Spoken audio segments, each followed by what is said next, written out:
¿Por qué la guerra? Sigmund Freud y Albert Einstein. Presentación. El lector encontrará aquí material documental acerca de la relación entre Freud y Einstein, en particular a través de su correspondencia. Esta correspondencia consta de unas pocas cartas entre las cuales las dos que formarán el núcleo de lo que aquí presentamos y que se encontrarán a continuación de esta presentación tienen un especial interés dada la actualidad de los temas que tratan. Estas dos cartas fueron publicadas en 1933 por el Instituto Internacional de Cooperación Intelectual de la Liga de las Naciones, y la de Freud fue incorporada en las diversas ediciones de sus obras completas con el título ¿Por qué la guerra? 1933b, 1932. Más allá de estas dos cartas, el resto de la correspondencia entre Freud y Einstein, más que por su contenido, nos parece interesante por la importancia de ambos personajes. Einstein envió una carta de felicitación a Freud a raíz de su 70º aniversario, 6 de mayo de 1926, lo que a Freud le produjo una gran satisfacción. Freud y Einstein ya eran por estas fechas personajes muy famosos y conocidos, pero no se conocían personalmente. La primera ocasión en que Freud se encontró en persona con Einstein fue en casa de su hijo Ernst en Berlín durante la Navidad de 1926. Al respecto, Freud le escribió a Ferenczi en una carta del 2 de enero de 1927, he pasado 2 horas de charla con Einstein, vino a casa de Ernst con su mujer a verme. Es alegre, seguro y amable, entiende tanto de psicología como yo de física, ambos tenían un conocimiento apreciable al respecto, así que hemos hablado muy a gusto. Asimismo le escribe a María Bonaparte el 11 de enero de 1927, a este hombre afortunado todo le resultó más fácil que a mí. Contó con el apoyo de una larga serie de precursores a partir de Newton, mientras que yo tuve que dar cada paso abriéndome el camino solo, a machetazos, en medio de una espesa jungla. No hay que extrañarse de que la senda que he abierto no sea muy amplia y que no haya podido avanzar mucho por ella. A partir de esta fecha Freud y Einstein intercambiaron unas pocas cartas. En noviembre de 1930, Eitingon le dijo a Freud que le gustaría leer la correspondencia entre él y Einstein, pero Freud se opuso a ello y en una carta del 23 de noviembre de 1930 le da las siguientes razones para ello: me encontraba en Berlín precisamente cuando él cumplía 50 años. Einstein había nacido el 14 de marzo de 1879. Así pues, en marzo de 1929, y le envié una postal de felicitación en la que le calificaba de afortunado mortal. En su respuesta me preguntó cómo sabía eso, si no lo conocía íntimamente ni había analizado el interior de su mente. Le contesté entonces con una extensa carta, al parecer de principios de abril de 1929, en la que le explicaba las razones por las que lo consideraba afortunado, naturalmente en el plano intelectual, porque él trabajaba en física matemática y no en psicología, donde todo el mundo cree que puede opinar. Pero no podía confesar la envidia que le tengo respecto a esto sin romper una lanza a favor de mi ciencia y reclamar para ella la preferencia entre todas las demás. Como le rogué que no se tomara la molestia de contestarme, nuestra correspondencia se terminó allí. Pero mi carta después de todo era una cosa sin sentido. Primeramente porque me llevaba a intimar sin necesidad con un extraño al que apenas conocía personalmente, y, en segundo lugar, estaba fuera de lugar, pues hubiera sido algo forzado, ya que más adelante se puso completamente de manifiesto su absoluta incomprensión del psicoanálisis. Solamente podría tener interés en que la carta vaya a sus manos, si realmente estuviera en condiciones de destruirla. Pero, posteriormente, en 1931, la Comisión Permanente para la Literatura y las Artes, de la Liga de las Naciones, encargó al Instituto Internacional de Cooperación Intelectual que organizara un intercambio epistolar abierto entre intelectuales representativos, sobre temas escogidos para servir a los comunes intereses de la Liga de las Naciones y de la vida intelectual, y que publicara de forma periódica esas cartas, hoy diríamos una suerte de fórum epistolar. Una de las primeras personalidades a las cuales se dirigió el instituto fue Einstein, y él mismo sugirió como interlocutora Freud. En consecuencia, en junio de 1932 el secretario del instituto, Leon Steinig, le escribió a Freud invitándolo a participar y este aceptó gustosamente de inmediato en estos términos: me apresuro a contestar su carta ya que me dice que pretende utilizar mis comentarios cuando encuentre al profesor Einstein a final de mes. Mientras leía su carta me he sentido todo lo entusiasmado de lo que soy capaz a mi edad y en mi estado de desilusión. Las palabras con las que expresa sus esperanzas y las de Einstein por el futuro del psicoanálisis en la vida de los individuos y las vacaciones, suenan a verdaderas y por supuesto me deparan un gran placer. No ha significado sino un leve disgusto para mí, en un tiempo en el que solo podemos continuar nuestro trabajo en las mayores dificultades sociales y materiales, que no haya visto el más mínimo interés hasta hoy hacia nuestros esfuerzos de parte de la Liga de Naciones. Por ello, tanto Consideraciones de índole práctica como idealista me inducen a aportar todo el resto de mis energías a disposición del Instituto de Cooperación Intelectual. No puedo imaginar bien qué tipo de forma adoptará mi participación. ¿Me comunicará con Einstein para hacerle sugerencias? Prefiero no tomar iniciativas por mi parte y espero que se pueda mantener una discusión de este tipo. Quizá en lugar de contestar a una pregunta planteada por Einstein, sea mejor contestar desde el punto de vista del psicoanálisis a las afirmaciones expresadas en sus opiniones. También preferiría no tomar un solo tema entre todos los que enumera en su carta. Se trata más bien de un asunto que atañe a un número de problemas de los cuales el más importante, desde el punto de vista práctico, es la influencia del psicoanálisis en la educación. Como digo, en todos estos detalles concretos estoy dispuesto a seguir las sugerencias de Einstein.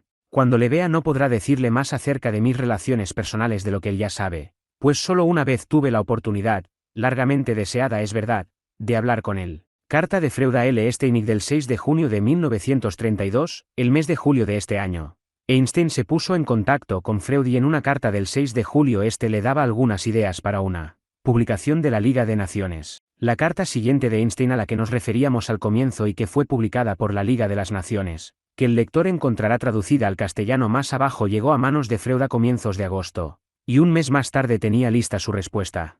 Mientras tanto, en una carta a Eitingon del 18 de agosto de 1932, Freud le anunciaba el asunto a este, señalándole irónicamente que no esperaba precisamente que por ello se le otorgara el Premio Nobel de la Paz. El 8 de septiembre Freud le comunicaba a sí mismo a Eitingon que había terminado esa correspondencia para mí tediosa y estéril a la que se había dado en llamar discusión con Einstein.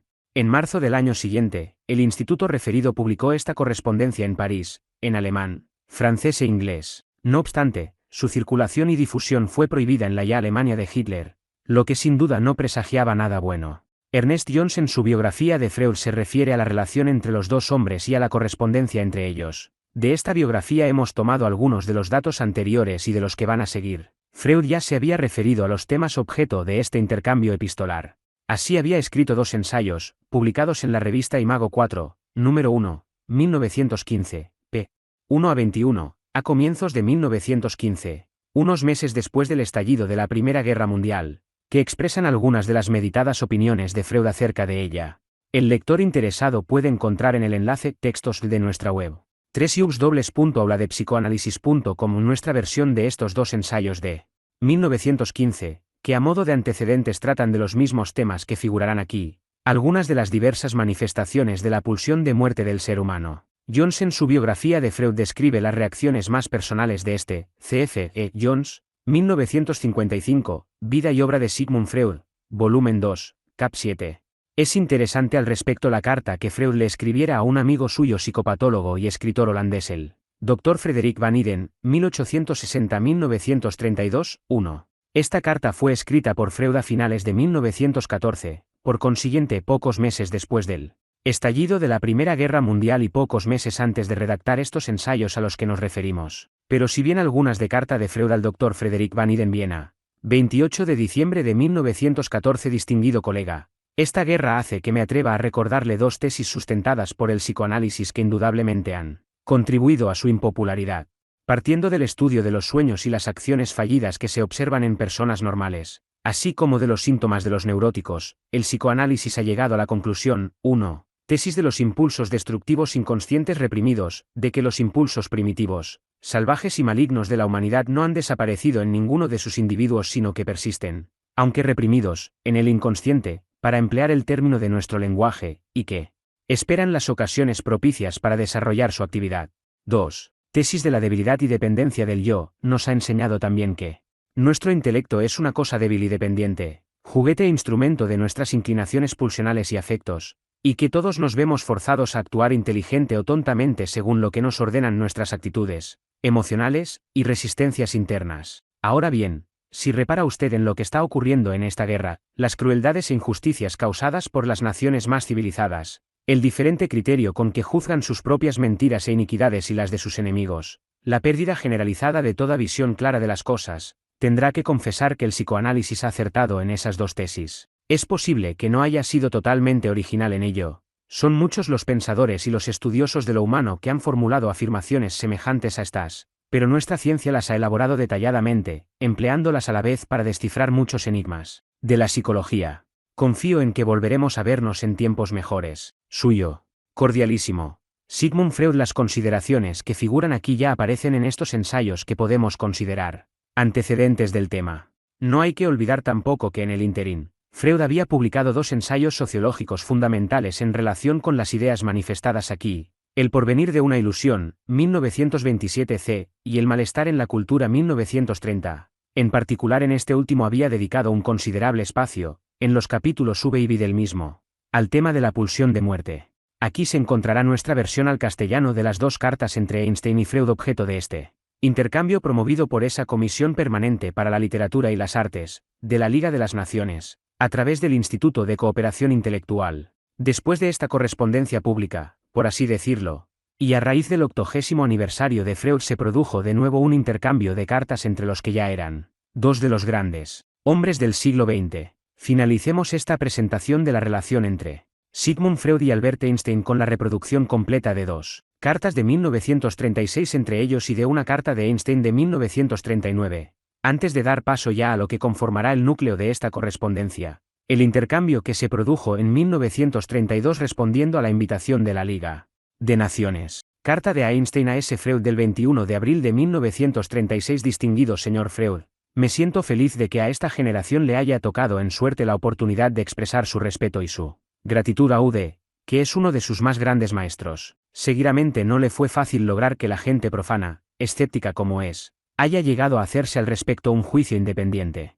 Hasta hace poco, lo único que me era posible captar era la fuerza especulativa de sus concepciones, a la vez que la constatación, digna de consideración, de la enorme influencia ejercida sobre la Weltanschauung, concepción del mundo, de nuestra presente era, aún sin estar en condiciones de hacerme un juicio independiente acerca del grado de verdad que contenía. Pero hace poco tuve la oportunidad de oír algunas cosas, no muy importantes en sí mismas, que a mi juicio descartan toda interpretación que no sea la que Ude ofrece en su teoría de la represión.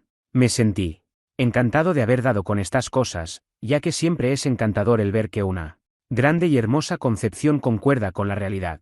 Con mis más cordiales deseos y mi profundo respeto hacia usted, Albert Einstein PS. Por favor, no conteste Ude a esta carta. El placer que me produce la oportunidad que tengo de escribirle ya es suficiente para mí. Carta de S. Freud a Einstein del 3 de mayo de 1936. Distinguido señor Einstein, su sugerencia de que no conteste a su amable carta es inútil, pues realmente tengo que decirle la alegría que me ha dado su cambio de opinión en relación con el psicoanálisis o, al menos, el comienzo de un cambio en tal dirección. Naturalmente siempre he sabido que Ude me admiraba solo por cortesía, y que hay muy pocas afirmaciones de mi teoría que le convenzan. A pesar de esto, me he preguntado a menudo qué es lo que hay de admirable en ellas y que merezca su respeto si no son verdaderas, es decir, si no contienen un alto grado de verdad. De paso, ¿no cree Ude que yo hubiera sido mejor tratado precisamente si mis doctrinas contuvieran un mayor porcentaje de error y de delirio? Mis teorías hubieran sido más aceptables y menos enconadamente combatidas. ¿Por qué no despreciar con el silencio y tomarse tantas molestias en combatir algo erróneo y delirante? Es usted mucho más joven que yo, y puedo esperar que para cuando llegue a mi edad se cuente entre mis partidarios. Como yo no estaré en este mundo para comprobarlo, solo puedo anticipar ahora esa satisfacción. Ya sabe lo que pienso ahora, anticipando orgullosamente tan alto honor, disfruto ahora. Cita de Fausto de Goethe, parte 2, acto V, cordialmente y con invariable admiración y respeto. Sigmund Freud. La última carta de Einstein a Freud data del 4 de mayo de 1939, y este es su contenido. Carta de Einstein a S. Freud del 4 de mayo de 1939. Distinguido señor Freud, le agradezco mucho que me haya enviado su nuevo trabajo, sobre Moisés y la religión monoteísta, que naturalmente despertó en mí gran interés. Yo ya había leído sus 2 ensayos de Imago, que me había traído el doctor Klapstick, un médico amigo mío. Se puede decir mucho a favor de su idea de que Moisés fue un egipcio, distinguido miembro de la casta sacerdotal, también a favor de lo que Ude dice sobre el ritual de la circuncisión. Como en todos sus escritos, admiro muy especialmente la perfección lograda, desde el punto de vista literario. No sé de ningún contemporáneo que haya presentado un tema en lengua alemana de un modo tan magistral. He lamentado siempre el hecho de que es casi imposible que un profano, que no tiene experiencia clínica, pueda juzgar si las conclusiones de sus libros son realmente válidas. Pero, después de todo, esto ocurre con todas las conclusiones científicas. Uno tiene que sentirse satisfecho si logra captar la estructura de los pensamientos expresados. Con sincera admiración y deseos cordiales, Lo saluda a Einstein la carta de Freud que conforma el texto sobre el porqué de la guerra. Está planteada y se desarrolla como un verdadero argumento lógico como podrá comprobar el lector y constituye uno de sus escritos más contundentes. Por otra parte, a pesar de los casi 75 años transcurridos desde su primera publicación, no solo no ha perdido su vigencia, sino que el estado de cosas del mundo global contemporáneo nos parece reforzar sus argumentos. Lacan en toda su obra que sepamos se refiere a este escrito en una sola ocasión de forma breve en el marco de su Seminario 21, 1973-74 Les non dubes errent. En la sesión 2 del 20 de noviembre de 1973, allí podemos leer, la guerra. Ahí están todos los sabios quebrándose la cabeza, Warum Krieg? ¿Por qué la guerra? Ellos no llegan a comprender eso, pobres chicos, y se ponen a ello Freud y Einstein. El resultado no parece excesivamente optimista. Juan Bauzá y M. José Muñoz. Carta de Einstein a Freud del 30 de julio de 1932 Caput, cerca de Potsdam, 30 de julio de 1932. Estimado profesor Freud, la propuesta de la Liga de las Naciones y de su Instituto Internacional de Cooperación Intelectual en París para que invite a alguien, elegido por mí mismo, a un franco intercambio de ideas sobre cualquier problema de mi elección me brinda una muy grata oportunidad de debatir con usted una cuestión que, tal como están ahora las cosas, parece el más imperioso de todos los problemas que nuestra civilización y la civilización en general debe enfrentar. El problema es este: ¿hay algún camino para evitar a la humanidad los estragos de la guerra? Es bien sabido que, con el avance de la ciencia moderna, este ha pasado a ser un asunto de vida o muerte no solo para algunas personas sino una verdadera amenaza para toda la civilización tal cual la conocemos. Sin embargo, pese al empeño que se ha puesto, todo intento de darle solución ha terminado en un lamentable fracaso. Creo, además, que aquellos que deben abordar más directamente, dadas sus responsabilidades políticas y militares, profesional y prácticamente el problema, no hacen sino percatarse cada vez más de su impotencia para ello, y albergan ahora un intenso anhelo de conocer las opiniones de quienes, absorbidos en el quehacer científico, pueden ver los problemas del mundo con la perspectiva que la distancia ofrece. En lo que a mí respecta, el objetivo habitual de mi pensamiento no me lleva a penetrar las oscuridades de la voluntad y el sentimiento humanos. Así pues, en la indagación que ahora se nos ha propuesto, poco puedo hacer más allá de tratar de aclarar la cuestión y, despejando las soluciones más obvias, permitir que usted ilumine el problema con la luz de su vasto saber acerca de la vida pulsional del hombre. Hay ciertos obstáculos psicológicos cuya presencia puede borrosamente vislumbrar un lego en las ciencias del alma, pero cuyas interrelaciones y vicisitudes es incapaz de imaginar. Estoy seguro de que usted podrá sugerir métodos educativos, más o menos ajenos al ámbito de la política, para eliminar esos obstáculos. Por mi parte, siendo inmune a las tendencias nacionalistas, veo personalmente una manera simple de tratar el aspecto superficial, o sea, administrativo, del problema: la creación, con el consenso internacional, de un cuerpo legislativo y judicial para dirimir cualquier conflicto que surgiera entre las naciones. Cada nación debería avenirse a respetar las órdenes emanadas de este cuerpo legislativo, someter toda disputa a su decisión, aceptar sin reserva sus dictámenes y acatar cualquier medida que el Tribunal Internacional estimare necesaria para la ejecución de sus decretos. Pero aquí, de entrada, me enfrento con una dificultad: un tribunal es una institución humana que, en la medida en que el poder que posee resulta insuficiente para hacer cumplir sus veredictos, es tanto más propenso a que estos últimos sean desvirtuados por presión extrajudicial. Este es un hecho que debemos tener en cuenta: el derecho y el poder van inevitablemente de la mano, y las decisiones jurídicas se aproximan más a una justicia ideal que demanda la comunidad, en cuyo nombre e interés se pronuncian dichos veredictos, que a una justicia real, y ello siempre en la medida en que ésta tenga un poder efectivo para exigir respeto a su ideal jurídico. Pero en la actualidad estamos lejos de poseer una organización supranacional competente y realmente eficaz para emitir veredictos de autoridad incontestable e imponer el acatamiento absoluto a la ejecución de estos. Me veo llevado, de tal modo, a mi primer axioma: el logro de una seguridad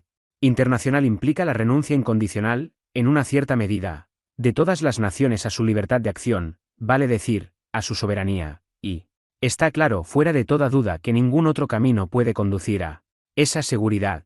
El escaso éxito que tuvieron, pese a su evidente honestidad, todos los esfuerzos realizados en la última década para alcanzar esta meta no deja lugar a dudas de que hay en juego fuertes factores psicológicos que paralizan tales esfuerzos. No hay que andar mucho para descubrir algunos de esos factores. El afán de poder que caracteriza a la clase gobernante de todas las naciones es hostil a cualquier limitación de la soberanía nacional. Este hambre de poder político suele medrar gracias a las actividades de otro grupo dominante guiado esta vez por Aspiraciones puramente mercenarias, económicas. Pienso especialmente en ese pequeño pero resuelto grupo, activo en toda nación, compuesto de individuos que, indiferentes a las consideraciones y moderaciones sociales, ven en la guerra, en la fabricación y venta de armamentos, nada más que la oportunidad para favorecer sus intereses particulares y extender su autoridad personal. Ahora bien, reconocer este hecho obvio no es sino el primer paso hacia una apreciación del actual estado de cosas. Otra cuestión se impone de inmediato: ¿cómo es posible que esta pequeña camarilla someta al servicio de sus ambiciones la voluntad de la mayoría, para la cual el estado de guerra representa pérdidas y sufrimientos? Al referirme a la mayoría, no excluyo a los soldados de todo rango que han elegido la guerra como profesión en la creencia de que con su servicio defienden los más altos intereses de la raza, y de que el ataque es a menudo el mejor método de defensa. Una respuesta evidente a esta pregunta parecería ser que la minoría, la clase dominante hoy, tiene bajo su influencia las escuelas y la prensa, y por lo general también la Iglesia, como religión oficial institucionalizada. Estos servicios a su servicio les permiten dirigir, organizar y gobernar las emociones y sentimientos de las masas, inconscientes como el sujeto sometido a hipnosis de los verdaderos motivos de su acción diferida, la sugestión colectiva, y convertirlas también en un instrumento a su servicio. Sin embargo, ni aun esta respuesta proporciona una solución completa. De ella surge esta otra pregunta: ¿cómo es que estos procedimientos logran despertar en los hombres tan salvaje entusiasmo, hasta llevarlos a sacrificar su vida? Solo hay una contestación posible: porque el hombre tiene dentro de sí un apetito de odio y destrucción, canalizado de esta manera a través de racionalizaciones ideológicas e idealistas. En épocas normales esta pasión existe en estado latente, y únicamente emerge y se desencadena como acto efectivamente destructivo en circunstancias inusuales, pero es relativamente sencillo ponerla en juego y llevarla hasta su exaltación en el poder de un delirio o una psicosis colectiva. Aquí radica, tal vez, el quid de todo el complejo de factores que estamos considerando, un enigma que el experto en el conocimiento de las pulsiones humanas puede resolver. Y así llegamos a nuestro último interrogante: ¿es posible controlar la evolución mental del hombre como para ponerlo a salvo de esas psicosis promotoras de odio y destructividad? En modo alguno pienso aquí solamente en las llamadas masas analfabetas o iletradas. La experiencia prueba que es más bien la llamada intelectualidad la más proclive a estas desastrosas sugestiones colectivas, ya que el intelectual no tiene contacto directo con la vida al desnudo, sino que se topa con esta en su forma sintética más sencilla, sobre la página impresa.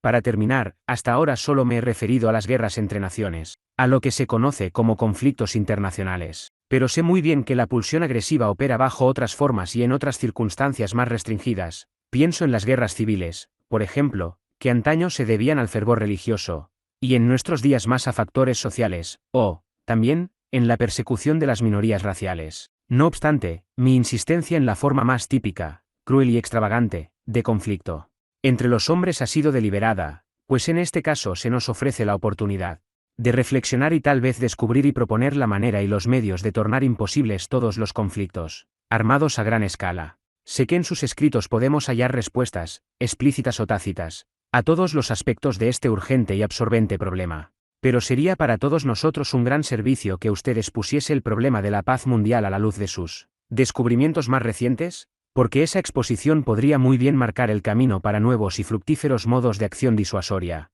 Muy atentamente, Albert Einstein. Porque la guerra.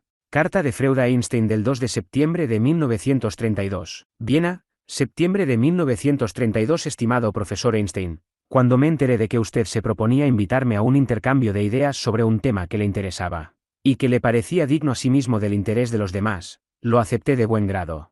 Esperaba que escogería un problema próximo a los límites de nuestros conocimientos actuales, en la frontera de lo cognoscible hoy, y hacia el cual cada uno de nosotros, el físico y el psicoanalista, pudieran abrirse una particular vía de acceso, de suerte que, aun viniendo de distintas procedencias, pudieran encontrarse en un mismo terreno, para tratar desde sus ámbitos respectivos un tema de interés general para el ser humano en sus actuales circunstancias. Con esta algo vaga expectativa me sorprendió usted con el gran problema planteado: ¿qué puede hacerse para evitar a los hombres el amargo destino de la guerra y protegerlos de sus estragos? En un primer momento me asusté bajo la impresión de que a punto estuve de decir de nuestra incompetencia al respecto, pues la cuestión de la guerra me pareció una tarea que compete a la práctica de los políticos y hombres de Estado. Pero después comprendí que usted no me planteaba ese problema en tanto que investigador de la naturaleza y físico, sino por amor a la humanidad, y respondiendo a la invitación de la Liga de las Naciones, en una acción semejante a la de Fridtjof Nansen, el explorador del Polo Ártico,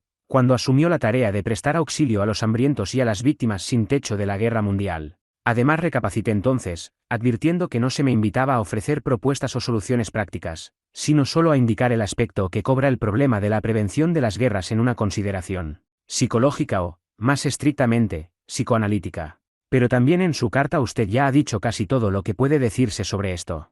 Me ha ganado el rumbo de Barlovento, por así decir, pero de buena gana navegaré siguiendo su estela y me limitaré a corroborar todo cuanto usted expresa, procurando exponerlo más ampliamente según mi mejor saber o conjeturar. Comienza usted con el nexo entre derecho y poder. Es ciertamente el punto de partida que me parece más adecuado para nuestra indagación. Puedo sustituir la palabra, poder, Macht, por el término, más rotundo y más duro, de, violencia, Die Gewalt. 2. Derecho y violencia son hoy opuestos, contrarios, para nosotros. Es fácil mostrar que el primero se desarrolló como una forma más civilizada al 3 desde la segunda. Y si nos remontamos a los orígenes y pesquisamos cómo surgió este fenómeno, la solución se nos presenta sin excesiva dificultad. De todos modos, discúlpeme si en lo que sigue cuento, como si fuera una novedad, cosas que todo el mundo, a poco que reflexione al respecto, sabe y admite. Es la estructura argumental lógica que quiero dar a mi exposición la que lo hace necesario. Pues bien, los conflictos de intereses entre los hombres se zanjan en principio mediante un expediente somero, la violencia, es decir, el recurso a la fuerza impositiva sobre otro u otros. Así es en todo el reino animal, del que el hombre haría bien en no excluirse tan fácilmente. Además, en el caso del animal humano se suman todavía conflictos de opiniones, que pueden alcanzar incluso hasta el máximo grado de la abstracción y que como tales parecerían requerir de otros expedientes para resolverse. En todo caso, esa es una complicación tardía, relativamente reciente. Al comienzo, en las pequeñas hordas humanas primitivas 4, era la fuerza muscular la que decidía, ante un conflicto de intereses referidos a objetos que no eran compartibles o que no querían compartirse, a quién pertenecía algo o de quién debía hacerse la voluntad. La fuerza muscular se vio pronto reforzada, aumentada y sustituida por el uso de instrumentos. Vence quien tiene las mejores armas o las emplea con más destreza, el más hábil sustituye entonces al más fuerte. Al introducirse las armas, ya la superioridad intelectual o simplemente mental empieza a ocupar el lugar de la fuerza muscular bruta incluso a la habilidad, el más listo sustituye entonces al más hábil o al más fuerte, pero, el propósito último, el objetivo final, de la lucha o de la disputa sigue siendo el mismo. Una de las partes contendientes, por el daño que reciba o por la paralización de sus fuerzas, será obligada a deponer sus pretensiones, sus reivindicaciones o simplemente su antagonismo opositor. Ello naturalmente se conseguirá de la manera más radical cuando la violencia elimine duraderamente al contrincante. O sea, seamos claros, cuando se lo mate. Esto, sin duda, además tiene la doble ventaja de impedir que insista y vuelva a empezar otra vez su oposición, y de que el destino sufrido por él sirva de escarmiento y haga que otros se arredren de seguir su ejemplo y abandonen definitivamente la lucha. 5. Además, la muerte del enemigo satisface una tendencia pulsional que habremos de mencionar más adelante. En algún momento, es posible que este propósito de matar se vea contrariado por la consideración de que respetando la vida del enemigo, pero manteniéndolo atemorizado, pueda aprovechárselo para realizar servicios útiles para el vencedor, obteniendo así beneficios a su costa y a bajo coste. Entonces la violencia se contentará con someterlo o subyugarlo en vez de matarlo. Es el comienzo del respeto por la vida del enemigo, gracias a la ventaja que de este modo el vencedor puede sacar de la explotación del vencido, pero, desde ese momento el triunfador deberá afrontar y contar con los deseos latentes y el amenazante afán de venganza del vencido, y estar dispuesto de este modo a resignar una parte de su propia seguridad. Lo que se ahorró al someterlo deberá gastarlo ahora en vigilarlo y tenerlo a buen recaudo. He ahí, pues, la situación originaria, el imperio del poder más grande, de la violencia bruta o más o menos refinadamente apoyada en la pericia y el intelecto. Sabemos que este régimen se modificó gradualmente en el curso del desarrollo, y cierto camino llevó de la violencia al derecho. Pero, ¿cuál fue ese camino? Uno solo, yo creo. Pasó a través del hecho de que la fuerza mayor de uno podía ser compensada y vencida por la unión de varios más débiles. La unión fat. La force, la unión hace la fuerza. La violencia, del más fuerte, es reducida, quebrantada y finalmente vencida por la unión de varios aisladamente más débiles. Y ahora el poder de estos unidos constituirá el derecho en oposición a la violencia del único. Vemos pues, que el derecho no es sino el poder de una comunidad. Pero no se olvide que todavía sigue siendo una violencia dispuesta a ejercerse y preparada para dirigirse contra cualquier individuo que se le oponga, trabaja con los mismos medios, persigue los mismos fines. La diferencia solo reside, real y efectivamente, en que ya no es la violencia de un individuo la que se impone, sino la de una comunidad, la de un grupo más o menos numeroso de individuos mancomunados en vistas a un interés compartido. Ahora bien, para que se consume ese paso de la violencia al nuevo derecho es necesario que se cumpla una condición psicológica. La unión de los muchos, la unidad del grupo asociado tiene que ser suficientemente permanente, duradera para alcanzar los fines a los que sirve. Nada se habría conseguido si se formara puntualmente solo a fin de combatir a un tipo excesivamente poderoso, y se dispersara tras su doblegamiento, pues el próximo que se creyera más fuerte aspiraría de nuevo a un imperio violento y el juego se repetiría indefinidamente. La comunidad, de derecho, debe ser conservada de manera permanente, debe organizarse, promulgar decretos, prevenir las sublevaciones temidas, establecer órganos ejecutivos que velen por la observancia de las leyes y tengan a su cargo la ejecución de los actos de violencia legales, acordes al derecho, en una suerte de monopolio oficial del uso de la fuerza. En la admisión y el reconocimiento de tal comunidad de intereses y de su administración en grupo, se establecen entre los miembros de ese grupo de hombres unidos ciertos vínculos afectivos, sentimientos comunitarios, incluso gregarios, y es en ellos fundamentalmente en los que estriba su genuina fortaleza, su sólido poder. 6. Pienso que con esto ya está dado todo lo esencial, el vencimiento de la violencia, die Überwindung der Gewalt, mediante la transferencia del poder, Durchübertragung der Macht, a una unidad mayor, que se mantiene cohesionada por lazos afectivos entre sus miembros. Todo lo demás que sucede después son aplicaciones de detalle y repeticiones de esta fórmula. Las circunstancias son simples y este estado de cosas no se complica mientras la comunidad se compone solo de un número de individuos igualmente fuertes, eine Anzahl gleich starker Individuen. Las leyes de esa asociación determinan entonces la medida en que el individuo debe renunciar a la libertad personal de usar su fuerza como violencia, a fin de que sea posible la convivencia segura. Pero semejante estado de reposo, Ruhezustand, es concebible solo en la teoría. En la realidad, la situación se complica por el hecho de que la comunidad real está formada por, desde un principio, elementos de poder desigual, von Anfang an ungleichmächtige Elemente, varones y mujeres, que no gozan de los mismos privilegios en las diferentes culturas, donde la diferencia real se traduce en desigualdad social jerárquica, padres e hijos, y pronto, a consecuencia de guerras y sometimientos, vencedores y vencidos, dominantes y dominados, que se transforman en amos y esclavos. Entonces el derecho de la comunidad se convierte en la expresión de una desigual relación y distribución del poder que impera en su seno, con las consecuentes desigualdades en cuanto al goce de los bienes de la comunidad. Las leyes son hechas por los dominadores y están hechas para ellos, para beneficiar a ese grupo dominante, y son escasos los derechos concedidos a los sometidos o las ventajas que les proporciona el derecho al grupo dominado. A partir de ahí existirán en la comunidad dos fuentes de movimiento en el derecho, Rechtsunruhe, 7, y, en consecuencia, de la posibilidad de su desarrollo en el establecimiento de nuevas legislaciones. Por un lado y generalmente en primer lugar, algunos individuos entre los amos o dominadores tratarán de eludir las restricciones de vigencia general, para ponerse por encima de las limitaciones vigentes, vale decir, para regresar del imperio del derecho y de la ley común al de la violencia y de la ley del más fuerte. Por otro, en segundo lugar, los oprimidos tenderán y se empeñarán constantemente en procurarse más poder y querrán ver reconocido ese fortalecimiento en esos cambios en la ley, que estos hay en eco en el derecho común, es decir, para avanzar y de acuerdo con esa tendencia a progresar, contrariamente, de un derecho desigual a la igualdad de derechos. Esta última corriente se vuelve particularmente importante o significativa cuando en el interior de la comunidad sobrevienen en efecto desplazamientos en las relaciones de poder, como puede suceder a consecuencia de variados factores históricos. El derecho puede entonces adaptarse, adecuarse, poco a poco a las nuevas relaciones de poder, o, lo que es más frecuente,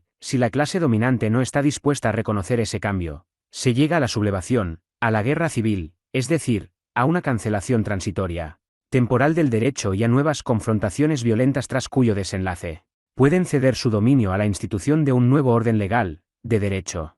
Además, hay otra fuente de evolución del derecho, que solo se exterioriza de manera pacífica, es la debida al desarrollo y la consiguiente transformación cultural de los miembros de la colectividad, pero esta última pertenece a un contexto que solo más tarde podrá tomarse en cuenta, véanse p. 15 a 16. Vemos, pues, que aun dentro de una unidad de derecho rigiendo una misma colectividad no es posible evitar, y hasta ahora obviamente no ha sido posible en el estado actual de la civilización, la tramitación violenta de los conflictos de intereses. Pero las relaciones de mutua dependencia derivadas de las necesidades y fines comunes, de recíproca comunidad que produce la convivencia en un mismo territorio son favorables a la terminación rápida de tales luchas, de modo que bajo esas condiciones aumenta sin cesar la probabilidad de que se recurra a medios no violentos y a soluciones pacíficas para resolver los conflictos inevitables de intereses contrapuestos. Sin embargo, un vistazo a la historia de la humanidad, Ein Blick in die Menschheitsgeschichte, nos muestra una serie continuada de conflictos entre un grupo social y otro u otros, entre unidades mayores y menores, entre asociaciones o grupos sociales, ciudades, municipios, comarcas, linajes, pueblos, naciones, reinos, conflictos que casi invariable y finalmente siempre se deciden mediante la confrontación violenta en menor o mayor grado, decididos por la confrontación bélica de las respectivas fuerzas. Tales guerras desembocan en el pillaje o en el sometimiento completo, la conquista de una de las partes contendientes. No es posible formular un juicio unitario que englobe todas esas guerras de conquista. Algunas, manche, como las de los mongoles y turcos, solo llevaron a calamidades y no aportaron sino desgracia. Otras, por el contrario, contribuyeron a la transformación de violencia en derecho, pues produjeron unidades mayores dentro de las cuales cesaba la posibilidad de emplear la violencia y un nuevo orden legal zanjaba los conflictos. Así, las conquistas romanas trajeron la preciosa Pax Romana para los pueblos del Mediterráneo. El gusto de los reyes franceses por la expansión creó una Francia próspera y floreciente, pacíficamente unida. Entonces, por paradójico que parezca, tal vez habría que admitir que la guerra no siempre es un medio inadecuado para restablecer la anhelada paz eterna, ya que es capaz de crear aquellas unidades mayores dentro de las cuales un fuerte poder central haría imposible ulteriores guerras en su seno. Pero, en realidad, la guerra no sirve para este fin, pues los resultados de la conquista no suelen ser duraderos. Las unidades de reciente creación vuelven a dividirse y fragmentarse justamente a causa de la escasa coherencia y cohesión que comporta una unión forzada de las partes unidas por la fuerza de la violencia ejercida por aquel poder central. Además, hasta hoy la conquista solo ha podido crear uniones parciales, incompletas, si bien de mayor extensión que en el pasado, cuyos conflictos internos también más extensos suscitan y, sin duda suscitarán más que nunca la resolución violenta. Así, la consecuencia de toda esa tozudez bélica solo ha sido que la humanidad permute numerosas guerras pequeñas incesantes por grandes guerras, infrecuentes, pero tanto más devastadoras. 8. Aplicado esto a nuestro presente, se llega al mismo resultado que usted alcanzó por un camino más corto. Una prevención segura de las guerras solo es posible si los hombres se ponen realmente de acuerdo en la institución de un poder central reconocido de este modo y privativo de la violencia, al cual se delegaría la atención y resolución de todos los conflictos de intereses. Evidentemente esta formulación comporta dos condiciones necesarias: 1. La creación efectiva de una instancia superior de esa índole y, 2. Que se le otorgue, lo cual no quiere decir que tenga efectivamente en todos los casos de conflicto. Freud está hablando de condiciones necesarias, no de condiciones suficientes, el poder suficiente para la consecución eficaz del fin que se pretende con su instauración. De nada valdría una cosa sin la otra, cualquiera de las dos por sí sola sería suficiente. Ahora bien, la Liga de las Naciones fue concebida y proyectada como una instancia de este orden, es decir, cumpliría aparentemente la condición 1, pero la otra condición, la condición 2, no ha sido cumplida, pues ella no tiene un poder autónomo y solo puede recibirlo si los miembros de la nueva unión, los diferentes estados, se lo traspasan, confieren, realmente. Y, por el momento parece haber pocas perspectivas de que ello ocurra. Con todo, se juzgaría erróneamente la institución de la Liga de las Naciones si al menos no se reconociera que estamos ante un ensayo pocas veces emprendido en la historia de la humanidad o nunca hecho antes en esa escala. Se trata de un intento de conquistar la autoridad, es decir, el poder de influir perentoriamente, que habitualmente descansa en la posesión efectiva del poder, mediante la invocación de determinadas actitudes idealmente convenientes. Hemos puesto de manifiesto que una comunidad humana se mantiene unida o cohesionada gracias a dos factores: la presión de la violencia, der Zwang der Gewalt, y los lazos afectivos, die Gefühlsbindungen. Técnicamente se los llama identificaciones entre sus miembros. Si falta uno de esos factores, es posible que el otro mantenga la comunidad. Desde luego, las ideas solo alcanzan predicamento cuando expresan importantes intereses comunes a todos los miembros de la comunidad.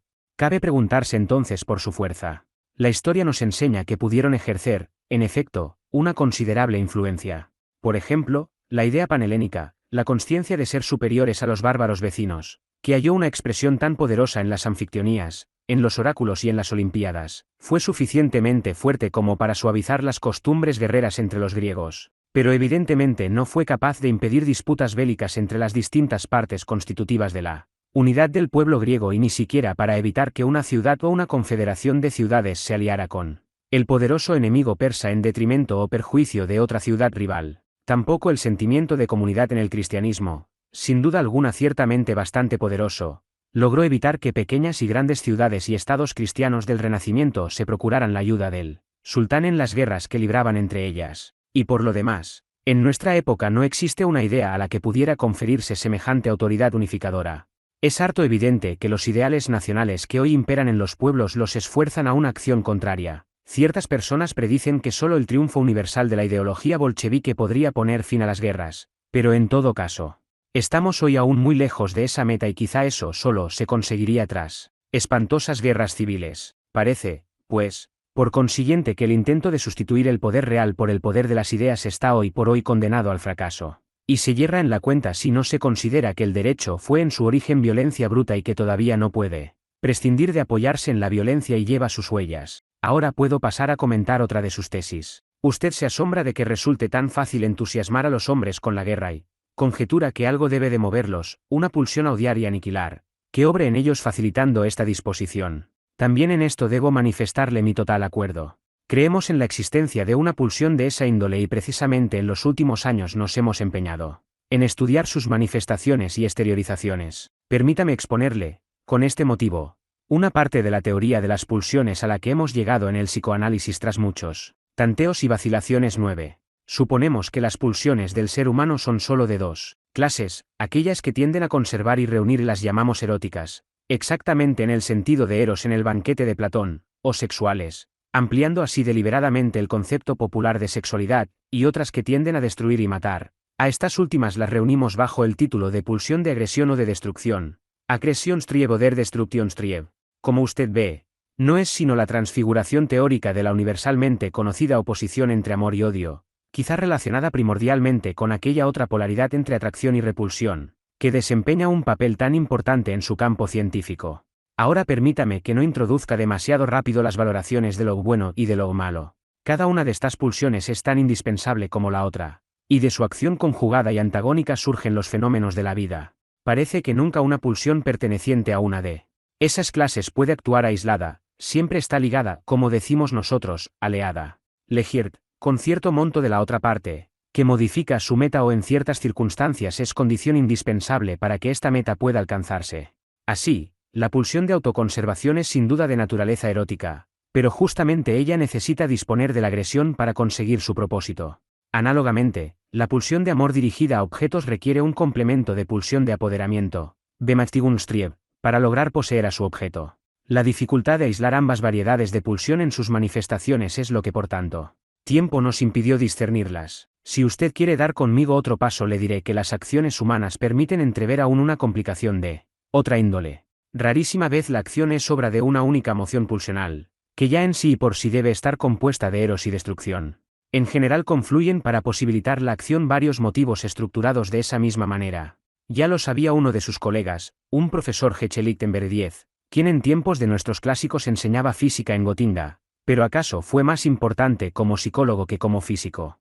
Inventó la rosa de los motivos al decir, los móviles, Bewegungsgründe, por los que uno hace algo podrían ordenarse, pues, como los 32 rumbos de la rosa de los vientos, y sus nombres, formarse de modo semejante, por ejemplo, pan pan fama go fama fama pan. Entonces, cuando los hombres son exhortados a la guerra, puede que en ellos responda afirmativamente a ese llamado toda una serie de motivos, nobles y vulgares, de aquellos que se suelen ocultar y que se callan, y de aquellos que no hay reparo en expresar en voz alta.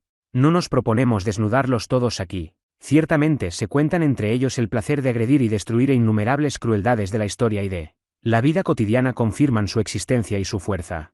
El entrelazamiento de esas aspiraciones destructivas con otras, eróticas e ideales, facilita, por supuesto, su satisfacción.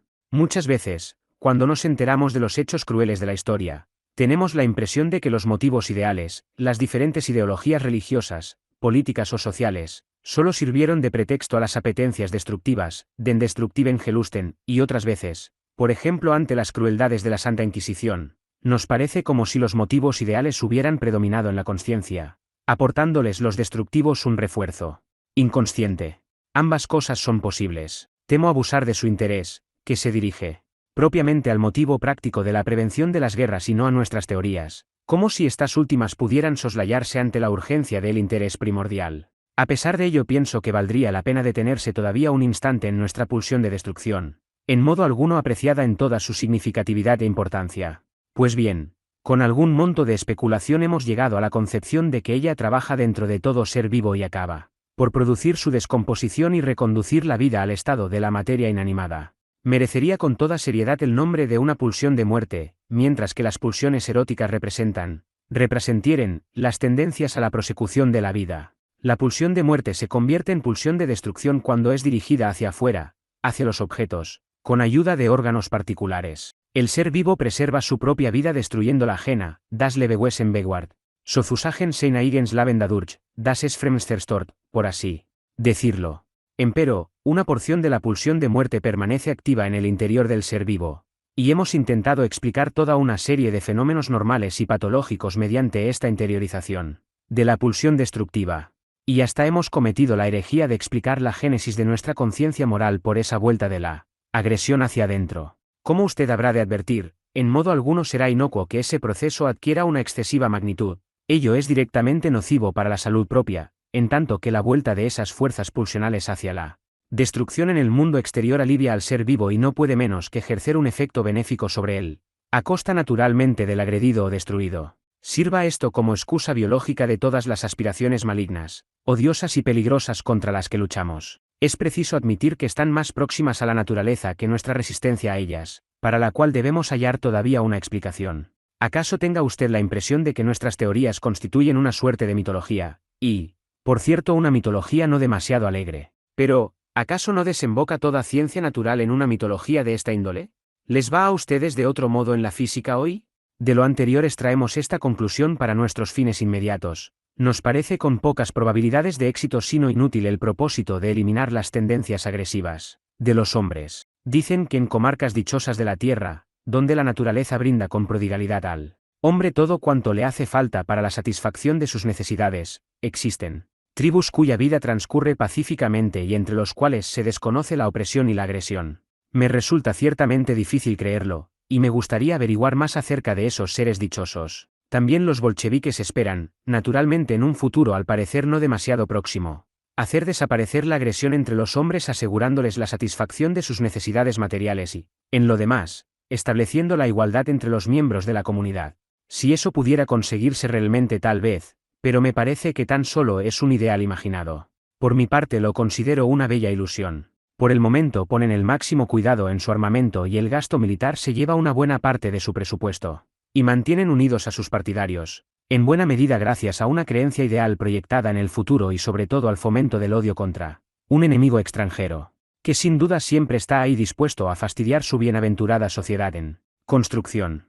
Es claro que, como usted mismo puntualiza, no se trata de eliminar por completo las tendencias agresivas humanas, sino de intentar reconducirlas o desviarlas lo suficiente para que no deban encontrar su expresión en la guerra. Pues bien, si partimos de nuestra doctrina mitológica de las pulsiones podemos hallar fácilmente una fórmula sobre las vías indirectas para combatir la guerra. Si la disposición a la guerra se produce por un desbordamiento de la pulsión de destrucción, lo natural será apelar a su contraria, el eros. Todo cuanto establezca lazos afectivos entre los hombres no podrá menos que actuar como un antídoto contra la guerra. Tales lazos pueden ser de dos clases. 1. En primer lugar, vínculos como los que se tienen con un objeto de amor, aunque desprovistos de fines sexuales. El psicoanálisis no tiene por qué avergonzarse de hablar aquí de amor, pues la religión dice lo propio, ama al prójimo como a ti mismo. Ahora bien, esto es fácil de decir, fácil de pedir, pero mucho nos tememos de que sea bastante difícil de cumplir, y sobre todo cuando ese prójimo no es precisamente como uno mismo. 11. Y es que la otra clase de lazo afectivo, 2, es el que se produce por identificación. Todo lo que establezca importantes relaciones de comunidad, intereses comunes, entre los hombres provocará esos sentimientos compartidos, esas identificaciones, y sobre ellas descansa en buena parte la estructura de la sociedad humana. Una queja suya sobre el abuso de la autoridad me indica un segundo rumbo para la lucha indirecta contra la inclinación bélica. Es parte de la desigualdad innata, es decir, no sociocultural, irremediable como tal, y, por consiguiente no eliminable, entre los seres humanos que se dividan en conductores, infurer, y conducidos, inavangige. Estos últimos constituyen la inmensa mayoría. Necesitan de una autoridad que tome por ellos decisiones que ellos mismos no podrían o sabrían tomar y a las cuales las más de las veces se someterán incondicionalmente. En este punto habría que intervenir y debería ponerse mayor cuidado que hasta ahora en la educación de un estamento superior de hombres de pensamiento autónomo, eine Overschicht selbstständig, de entender, que no puedan ser corrompidos y luchen por la verdad, sobre quienes recaería la dirección de las masas heterónomas. No es preciso demostrar que los abusos de poder del Estado, Staatsgewalt, y la corrupción de sus dirigentes así como la censura de pensamiento o directa o indirectamente la prohibición de pensar decretada por la Iglesia, o las iglesias e instituciones que tienen sus maestros y doctores que piensan por usted, no favorecen una generación así. Lo ideal sería, desde luego, una comunidad de hombres que hubieran sometido su vida pulsional e impulsiva a los juicios de la razón y sus dictados. Ninguna otra cosa sería capaz de producir una unión más sólida y fundamentada entre los hombres, y ello aun renunciando a los lazos afectivos entre ellos ya sea por realmente inexistentes o prácticamente inconvenientes. 12. Pero una vez más una esperanza tal es con muchísima probabilidad una esperanza utópica. Otras vías para evitar indirectamente la guerra pueden parecer ciertamente más fácilmente transitables, pero tampoco prometen un éxito rápido, pues no parece demasiado fácil pensar en molinos que muelen tan lentamente que uno sin duda se morirá de hambre antes de tener harina. Como usted ve, no es mucho lo que se logra cuando se pide consejo sobre tareas prácticas urgentes al despistado teórico, alejado del mundo y de la vida social. Tal vez esa prisa por concluir sea el producto de una precipitación que no quiere pensar demasiado porque si así lo hiciera perdería la esperanza de solución y su acción carecería de sentido, corriéndose el peligro de que nadie movería un dedo. Así que lo mejor es afanarse en cada caso por enfrentar el peligro con los medios que se tienen a mano y como buenamente se pueda. Sin embargo, me gustaría tratar todavía un problema que usted no plantea en su carta y que me interesa particularmente. ¿Por qué nos indignamos y sublevamos tanto contra la guerra, usted y yo y tantos otros? Porque no la admitimos como una más, y no hay pocas, de las tantas penosas y dolorosas miserias y calamidades de la vida? Es que eso es lo natural, ella parece acorde a la naturaleza, ciertamente lejos del paraíso soñado, bien fundada biológicamente y apenas evitable en la práctica. ¿Por qué nos cuesta tanto partir de, y enfrentar las cosas como son? No se indigne usted de la ironía de mi planteo y de mis preguntas. Tratándose de una indagación como esta, ¿acaso sea lícito ponerse la máscara de una superioridad que uno no posee realmente?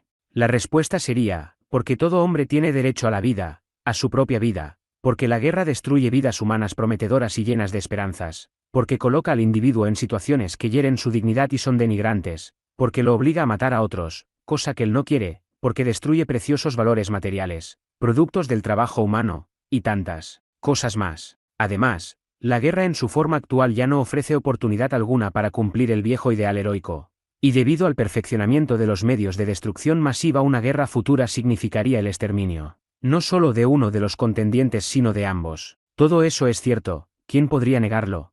Y parece tan indiscutible que solo cabe asombrarse al observar que las guerras continúan y que todavía no han sido firmemente condenadas por un convenio universal entre los hombres. Sin embargo, a pesar de lo convincente de esos argumentos, todavía se pueden poner en entredicho algunos de estos puntos. Es discutible que la comunidad no deba tener también un derecho sobre la vida de ciertos individuos. Por otra parte, no es posible condenar todas las clases de guerra por igual. Mientras existan reinos y naciones dispuestos a la aniquilación despiadada de otros, estos tienen que estar preparados para defenderse y, por consiguiente armados para la guerra si quieren subsistir. Pero pasemos con rapidez sobre todo eso, pues no es la discusión a que usted me ha invitado. Apunto a algo diferente. Creo que la principal razón por la cual nos sublevamos contra la guerra es que no podemos hacer otra cosa, por nuestra impotencia o imposibilidad de hacer otra cosa. Somos pacifistas porque nos vemos obligados a serlo por razones orgánicas. Entonces nos resulta fácil justificar nuestra actitud mediante argumentos intelectuales. Esto no se comprende, claro está, sin explicación. Opino lo siguiente. Desde épocas inmemoriales se desenvuelve en la humanidad el proceso del desarrollo de la cultura. Sé que otros prefieren llamarla civilización. 13.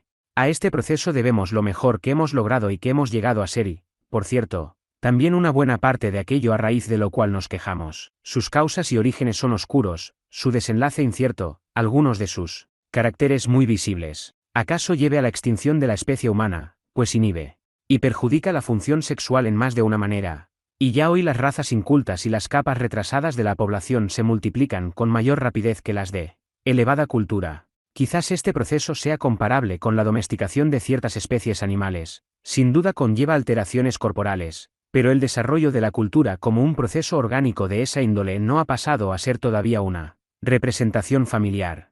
Las alteraciones psíquicas no siempre deseables sobrevenidas con el proceso cultural son llamativas e indubitables. Consisten en un progresivo desplazamiento de los fines pulsionales y en una creciente limitación de las mociones pulsionales. Sensaciones que eran placenteras para nuestros ancestros se han vuelto para nosotros indiferentes o aún desagradables y hasta insoportables. La modificación de nuestras exigencias ideales éticas y estéticas parecen tener un fundamento orgánico.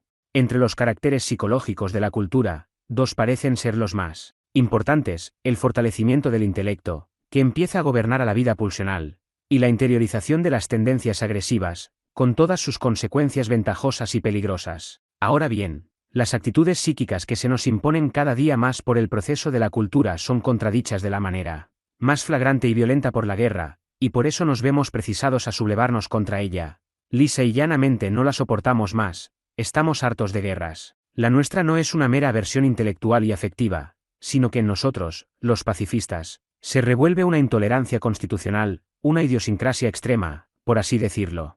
Y hasta parece que el rebajamiento estético implícito en la guerra contribuye a nuestra rebelión en grado no menor que sus crueldades. ¿Cuánto tiempo tendremos que esperar hasta que los otros también se vuelvan pacifistas? Sin duda no es posible decirlo, pero quizá finalmente no sea una esperanza utópica que la influencia de esos dos factores, el de la actitud cultural y el de la justificada angustia ante los efectos de una guerra futura, haya de poner fin a las guerras en una época no lejana y antes de que la humanidad desaparezca de la Tierra como se extinguieron en una época determinada ciertas especies en otro tiempo dominantes. ¿Por qué caminos o rodeos se logre tal vez este fin no podemos colegirlo? Por ahora solo podemos decirnos: todo lo que promueva el desarrollo de una cultura que no se funde en la represión pulsional sino en una educación racional de lo pulsional trabaja también contra la guerra. Lo saludo a usted cordialmente, y le pido disculpas si mi exposición lo ha defraudado y esperaba otra cosa de mí. Suyo, Sigmund Freud.